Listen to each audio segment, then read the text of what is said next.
The Lord be with you.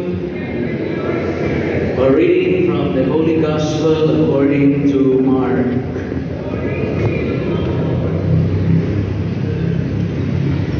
Jesus came home with his disciples.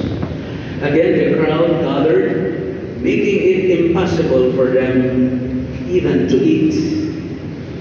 When his relatives heard this, they set out to seize him, for they said, "He is out of his mind." The scribes who had come from Jerusalem said, "He is possessed by Beelzebul, and by the prince of demons he drives out demons." Summoning them, he began to speak to them in parables. "How can Satan drive out Satan? If a kingdom is divided against itself, that kingdom cannot stand. And if a house is divided against itself, that house will not be able to stand. And if Satan has risen up against himself and is divided, he cannot stand. That is the end of him. But no one can enter a strong man's house to plunder his property unless he first ties up the strong man, that he can plunder the house. Amen, I say to you, all sins and all blasphemies that people utter will be forgiven them.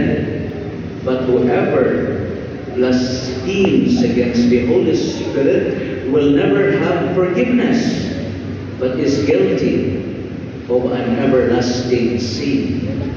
For they have said, he has an unclean spirit. His mother and his brothers arrived. Standing outside, they sent word to him and called him.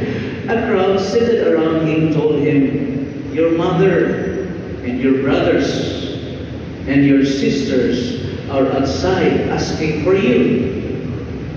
But he said to them in reply, "Who are my mother and my brothers?" And looking around those seated in the circle, he said, "Here are my mother and my brothers. For whoever does the will of God is my brother and sister, mother." The Gospel of the Lord.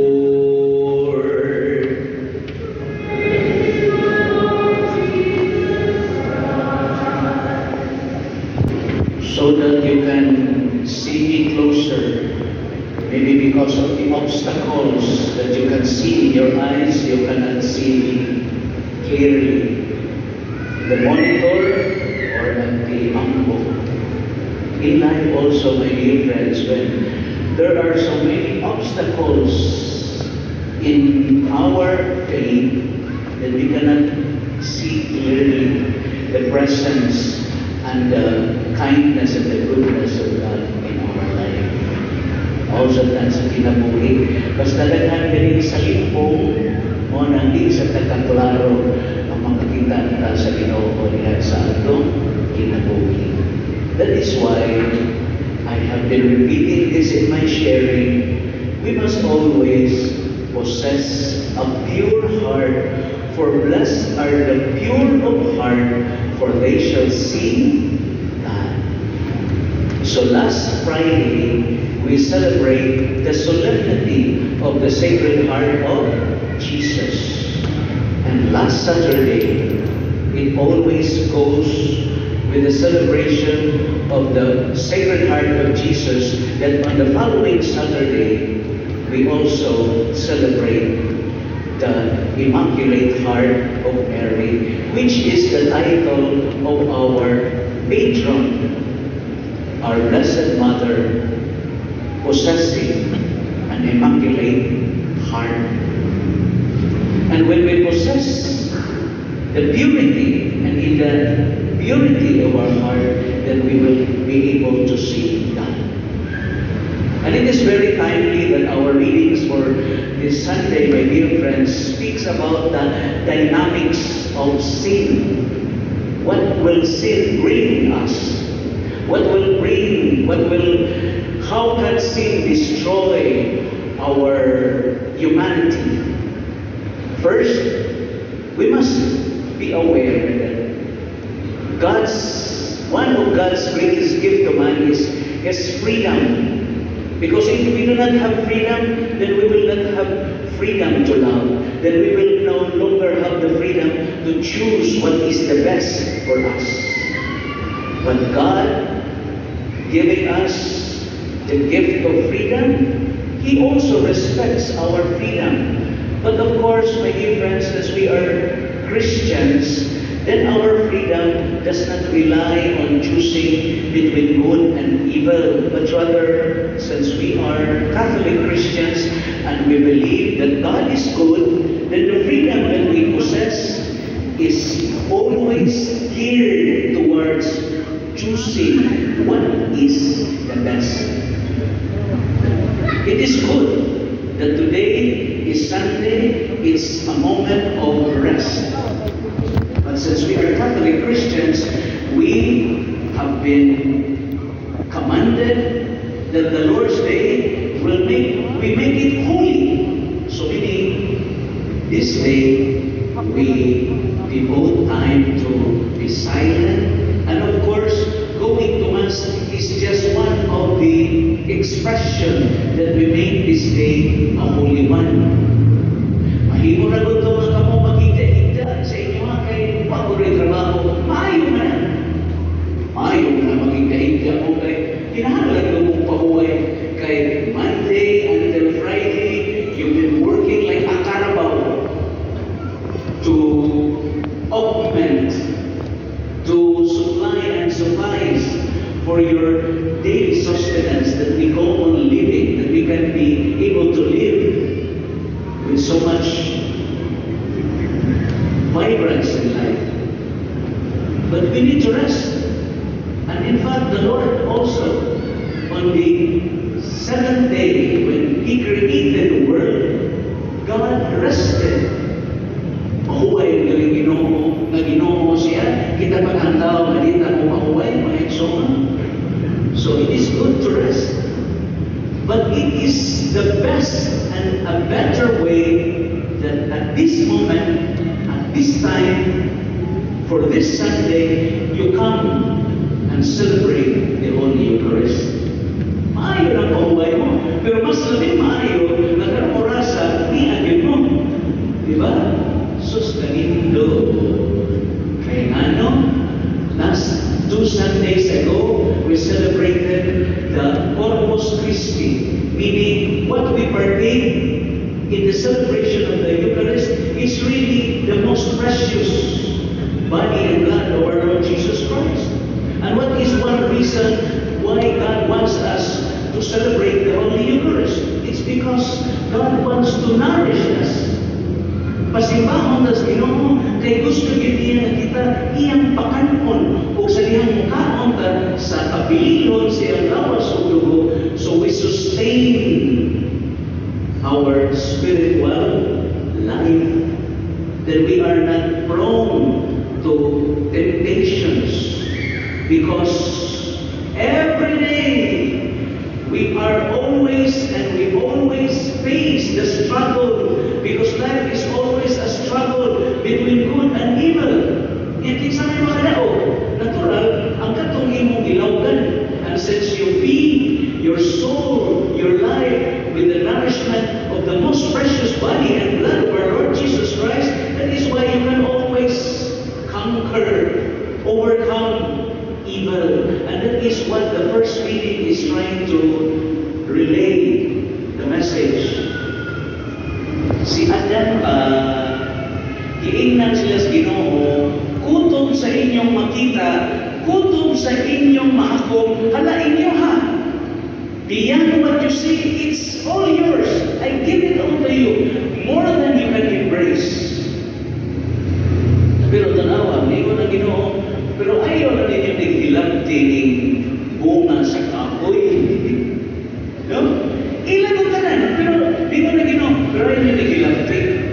Pero saan yung pasapos, Ginoo, ayaw nyo naghilabting, kana bang manghilabot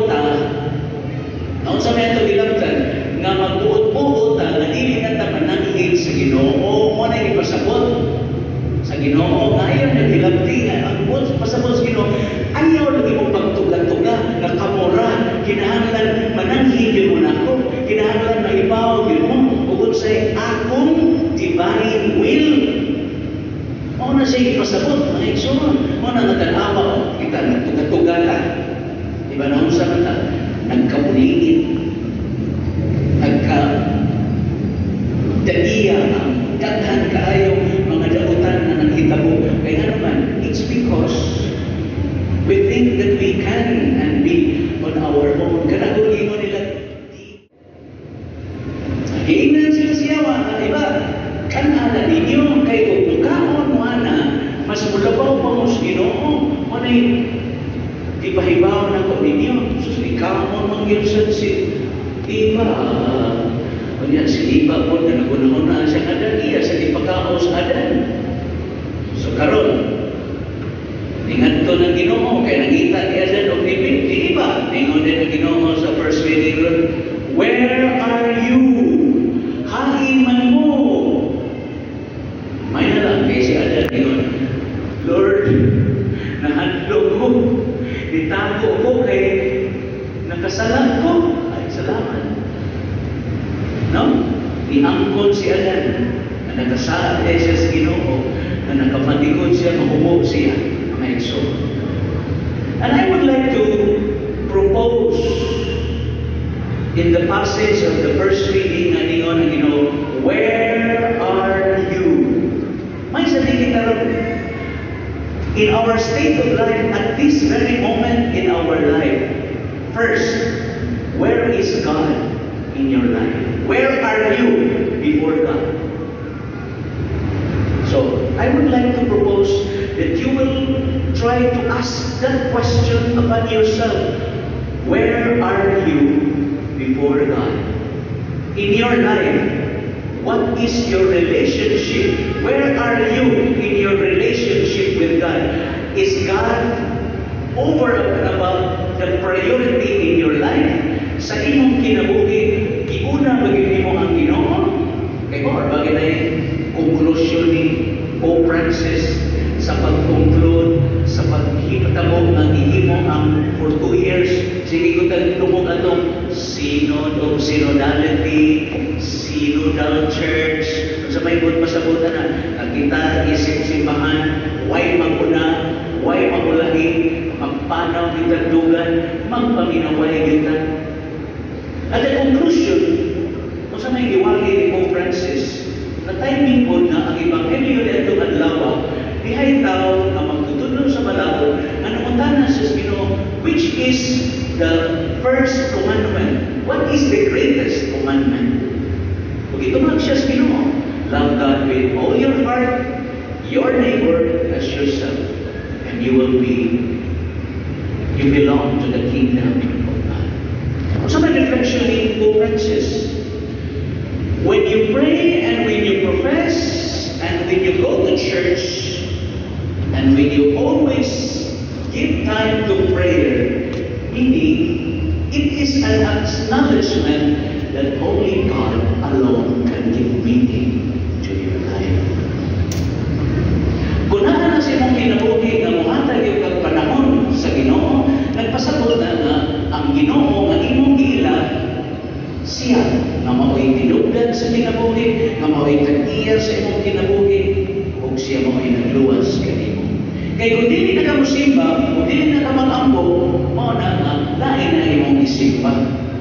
It's money, it's your work, it's your life, it's your activity, and whatever it is that you think they are more important in your life. Kung naging ni Pope Francis, mga igsoon, hindi na kayo. Kaya karoon tuligan, di paluhap yun ni Pope Francis. Isimple na kayo. Ang ipangayo ni Pope Francis, mga igsoon, that this year, he declares this year as year of prayer.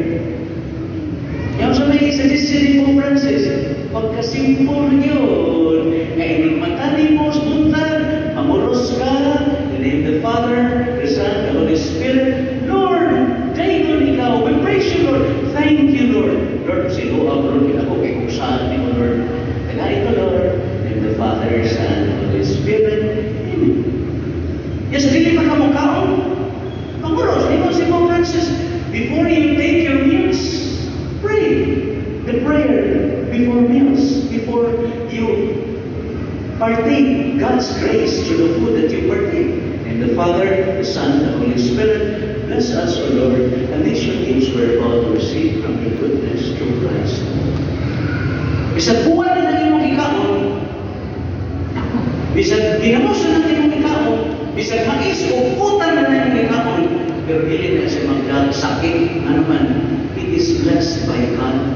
Na hinumdo mo, kada bitaw nga, ang Ginoo o iyang mama, imbitara sila kasal. Hinumdo mo na, the wedding at Cana, imbitara sila. Sus, karoon kayo. Nahulog na ng bino. Ya kani, ang mahal na rin naman yung ginunawa naman. So, giingat niya ang Ginoo. Dong, wala na sila yung bino. Ingon mo na lang ito, Ginoo. Sa may ato anak, bisita naman na. So, may labo na ito, anak. No? Pero kay Ginoo lagi siya. Hangin na yung mama, ingon na yung mama, iinan ang kusinero, mahal talaga doon sa isulti niya. So, ingon na Ginoo. Nahala, sige, puna o tubig ang tadyaw. So, ipuna. Ang tadyaw na napo ako, ingon na Ginoo, patilawin. Ikuman niya, putang ang tubig, patilawin sa kusinero. Ilara istorya, itilawan sa kusinero. Ingon na yung kusinero, sus, Ginoo ko! Kung saan mo tao eh? Kaya ang ilang kultura sa mga Hudyo, ang pinakalaming bino, maagyoy unang iserve sa mga bisita. Pero pag tilaw sa kusinero, ingon din siya, naon siya na mo. Nasuma sa itong kultura, ang labihan bino, ngayon, ikaw mo inyong mag-ipaunahin. Alaw ba rin o? Tubig to. Pero pinaagi sa Ginoo, ang tubig na limong bino, pinakalaming bino, mga Igsoon. What is my point? My point is, before you eat your meals, before you partake the food that nourishes your body, pray. Bless us, O Lord, and these your gifts, which we're about to receive from your goodness through Christ our Lord. Amen. Father, Son, and Holy Spirit. Amen. Palihog ko sa kanon. Simple na kayo ang suggestion ni Pope Francis, my son. And we can, hopefully, we create an environment where the presence of God is always there. So my first point is, where are you now before God? Where are you now before your neighbors? Where are you now as you see yourself right now? Hain man ka o unsa may ang imong baruganan ron diha katubangan sa Ginoo. Sa imong isikataw o sa imong. Because the devil is always ready to destroy the most beautiful, the most valuable creation of God. And who is that most valuable creation, most precious creation of God? Kinsa man? Ikaw! Kitang tao! Mo'y pinakalabing bililhon sa tanang mga binuhan sa Ginoo. Kay precious man God, nagpakabatay siya para nato. Mga Igsoon. Kanino? Kung mauna nga ang yawa, kita giyang bunbubon kay unsa gali gihimo sa Ginoo kupon niyo siya. Ya kinsa kay inaon niya guba kitang tao. And the second reading speaks to us, do not be discouraged in moments of trial. The more the graces you have received from God, then the more you should be grateful to God. Kanindot sa pahimangno ni San Pablo ng Igsoon. Kaya gini ato mga pagsuway sa kinabuhi ng Igsoon, makapaligpon man ni nato. Nga kung sa may dakong pagsuway ni nato, o na ato giato ba? Ang divorce. Kaya para na ko, di sa divorce, ang akong tubagan ni, bring it on! Sige! No? Aram kita, mag-challenge ka. Na para na to, dili ang divorce mo ay solusyon sa problema sa akong pamilya. Ano naman? Amo ning atubangon. Ako ning tapuron ang akong saad sa akong asawa, sa kalipay, sa kasakit, hindi kabiyaan dahil magkinaon sa bahala na. O na! Yan sila, sa naman, sa may gimog na siyawa, divorce, ungkagon tali, o kung sa igihimos, Ginoo, ala, ungkag, bungkag, kay nabungkag man, nalipay na yawa. No? Yes, tinuod, daghan ka ay mga pila na mga sinagot eh. Ay, like pila na, nagkamuligid ilang kaminyoon. No? Mga bana, mahulata, mga asawa, mahulata silang bana, no? Nagsigilan away, luoy kaayo. Pipila naman ko na sila, pero kinahanglan nila na to. Ang divorce mo may solusyon. May nakapait sa tao. Kung ang gobyerno, mangita silang kwarta para sa infrastructures, para sa education, para sa sports, ano ang gobyerno din siya mangita para sa pagbalikon sa pamilya. Huwag kita kakitaan na igsoon. If we spend money for infrastructures, if we spend money for sports, for education, why can't we also spend money to strengthen the family? The family is the basic unit of the society. The family is the domestic church. Ang Ginoo mismo, huwag na siya yun. Di anak ko. Ano sa mga Ginoo? He belongs to a family. Nahimugso yun ang Ginoo sa pamilya. Huwag na siya likalito tungha. Nahimugso kung natao siya sa pamilya. Kay para sa Ginoo, ang pamilya mo'y sinugdanan sa tanan. Sustaningo di ay. No? Mga iso. So do not lose hope. According to the second reading of St. Paul to the Corinthians. Do not be discouraged. Trials will always be there. But as Catholic Christians, we must always embrace, and because that is one way that we can express na tinuod kita ang atong pagtuo sa Ginoo. Kay we are always full of hope. And ito kaya si Pope Francis, ang iyang exhortation letter as we celebrate Jubilee year next year 2025, ningon si Pope Francis o sa title sa iyang exhortation, hope does not disappoint. Nindunta rin. Ang paglaong dili yun mahimo na siya mapakyas. Kung sabi itong ginauman, kung sabi itong ipangandoy, na lumalabay lang kinabuhi hindi, apan nasayod ka, na doon na tayo kinabuhi na hindi. Kung sa may angay ninyong kahadlukan, o di mo mamatay. Sige ko balik-balik na yun. Kung na angay ninyong kahadlukan, di mo mamatay. Dito kayo ang wali ni St. Ambrose pagkamatay sa iyang igsoon. Dingon si St. Ambrose, salamat sa kamatayon. Kaya ang kamatayon na gikan sa Ginoo, it eliminates the suffering. Nakapagunhod sa pag-antos lagi sa gubang sa tao. So salamat sa kamatayon. Kay ikaw man nag-antos, namatay ka. Wala na kayo pag-antos. Kaya naman, patay mo ka. Diba? Hinod kayo ang wali ni St. Ambrose. Tinuod yun. Nabisag niya pa sa kalibutan, maghimo na kaayo, mamatagam ka man na nato ang langit. So sa mga paagi, kanang magpinabutan ta na naatay Ginoo sa atong kinabuhi that we experience heaven. We experience that we are already one with God. So ay ragon ninyo? O sa mo kasuway ko? So ay ragon na makiksuod mo sa Ginoo? So ay ragon na musuod mo sa kinabuhi sa Ginoo? So ay ragon na ang imong kinabuhi harian sa Ginoo? Di ba tanawa? Lahi pa yun. What is my point? My point here is embrace God. Put God the center of your life. Paapilan din ang Ginoo. Kung mauna ang ipasabot para nako sa first reading, na di ginatulilabtan ang bunga sa kapoy, na ang buti pasabutan na magtuga-tuga kita sa atong kaugalingon. Ask always from the grace of God.